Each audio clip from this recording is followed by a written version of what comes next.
आखिरकार चुनाव आयोग ने इलेक्टोरल बॉन्ड से जुड़ी जानकारी को अपनी वेबसाइट पर पब्लिश कर दिया है। चुनाव आयोग ने वेबसाइट पर 763 पन्नों की 2 लिस्ट अपलोड की है। एक लिस्ट में बॉन्ड खरीदने वालों की जानकारी है, दूसरी में राजनीतिक दलों को मिले बॉन्ड की डिटेल है, जिसके बाद से राजनीतिक पार्टियों को चंदा देने वाली काफी कंपनियों के नाम सामने आए हैं। लेकिन इस लिस्ट में शामिल फ्यूचर गेमिंग कंपनी के नाम को लेकर सबसे ज्यादा चर्चाएं हो रही हैं। दावा किया जा रहा है कि इस कंपनी ने 2019 से 2024 के बीच सबसे ज्यादा 1368 करोड़ के बॉन्ड खरीदे हैं।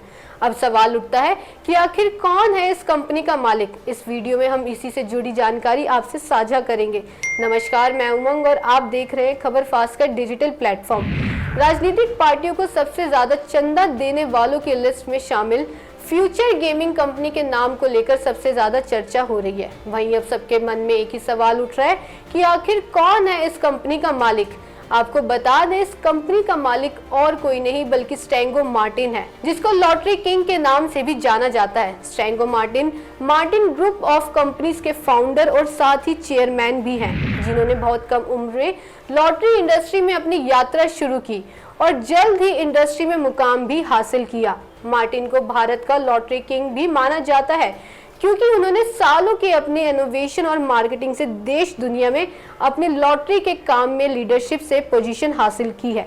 म्यांमार में मजदूरी करते थे मार्टिन। कंपनी के मालिक बनने से पहले मार्टिन ने अपनी जिंदगी में काफी मेहनत की है। मार्टिन चैरिटेबल ट्रस्ट की वेबसाइट के मुताबिक मार्टिन शुरुआती दौर में म्यांमार के यांगून शहर में मजदूरी करते थे। मजदूरी से कमाए पैसों से वो अपने परिवार का पालन पोषण करते थे। मगर वो कहते हैं ना कि समय बदलते वक्त नहीं लगता, और आज के समय में मार्टिन लॉटरी किंग हैं।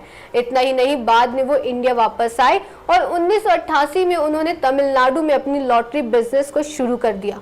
कोयम्बटूर में रहते हुए उन्होंने धीरे धीरे कर्नाटक और केरल में भी अपना बिजनेस फैला लिया। बाद में वो सिक्किम, मेघालय, अरुणाचल प्रदेश, पंजाब और महाराष्ट्र में भी काम करने की अनुमति हासिल कर ली। 13 साल की उम्र में बिजनेस शुरू किया। मार्टिन के साथ काम कर चुके लोगों का दावा है कि उन्होंने महज 13 साल की उम्र में ही लॉटरी के बिजनेस में कदम रख लिया था। उसके बाद से उसने पूरे देश में लॉटरी की खरीदों और ग्राहकों का एक बड़ा नेटवर्क खड़ा कर लिया। लॉटरी किंग के नाम से मशहूर मार्टिन की कमाई का अंदाजा इसी बात से लगाया जा सकता है कि कई बार देश में सबसे ज्यादा टैक्स पेयर का किताब भी हासिल किया है। जानकारी के मुताबिक मार्टिन ने अकेले एक साल में 1 अरब रुपए तक का टैक्स पे किया था।